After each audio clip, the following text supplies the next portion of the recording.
You know that feeling when you check your account, see a reasonable balance, and still think, but what if everything falls apart? If you've got a few thousand saved and you're still worried, don't panic. Your financial reality is probably improving faster than your mindset can keep up. Here's what nobody tells you. Once you escape living paycheck to paycheck, the game completely changes. It's no longer about dramatic last-second saves. It's about building quiet systems that keep you grounded. And if you've created even a couple of these systems, you're likely in better shape than you realize. Let's break this down quickly. We'll explore the hidden signs of financial health, discuss the mistakes that make secure people feel unstable, and give you a straightforward way to measure your progress without needing a massive income boost tomorrow. Sign number 1. The surprise test. Here's your first benchmark. Can you handle a $500 unexpected expense without reaching for plastic? If yes, you're already outpacing many people. If you can absorb a $1,000 hit with cash and still make your housing payment on time, that's serious breathing room. That's not wealth, that's resilience, and resilience is your first major victory. Sign number 2, predictable peace. Another underrated indicator is consistency. When your bills run on autopilot, you never overdraft, and you're not dodging late fees, you've built something valuable, a stable foundation. Plenty of high earners lack this. They make six figures and still live in complete disorder. Stability always beats chaos. Sign number 3, debt direction. Let's address debt without the drama. If you're carrying no rolling credit card balance or you're on a payment plan where the number actually decreases each month, that's measurable progress. And if your only debt is a mortgage or car loan at a reasonable rate, you're playing an entirely different game than someone juggling 20% interest charges. Here's something that sounds mundane but matters enormously. Your money has assignments. If you've separated rent, food, and emergency funds, either mentally or in separate accounts, you're doing what financially stable people do. You're planning, not guessing. Once you assign purposes, you stop accidentally spending your future security. Sign number 4, the savings rate reality. Now examine your savings percentage, not your salary. If you're consistently putting away 10% of your take-home pay, that's solid ground. If you're closer to 15 or 20%, you're building real momentum. And if that percentage occasionally drops but recovers the following month, that's not failure, that's resilience. That flexibility is worth more than one perfect month. Sign number 5, the investment engine. If you're investing at all, even $50 weekly, you've started the engine.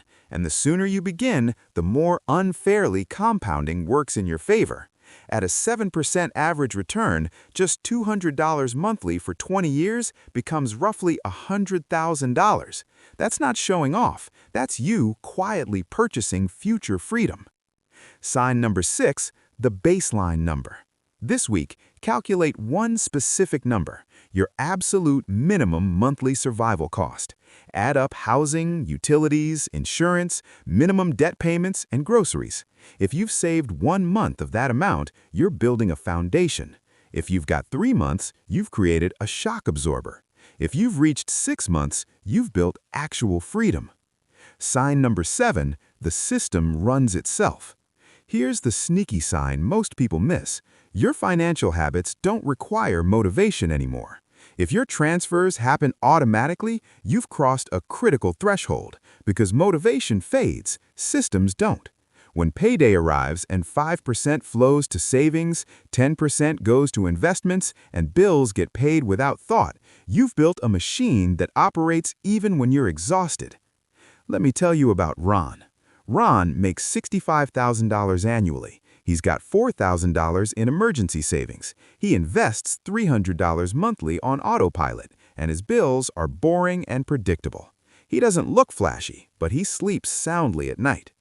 Compare that to someone earning $120,000 with a $900 car payment, constantly eating out, keeping only $800 in checking because money always comes in.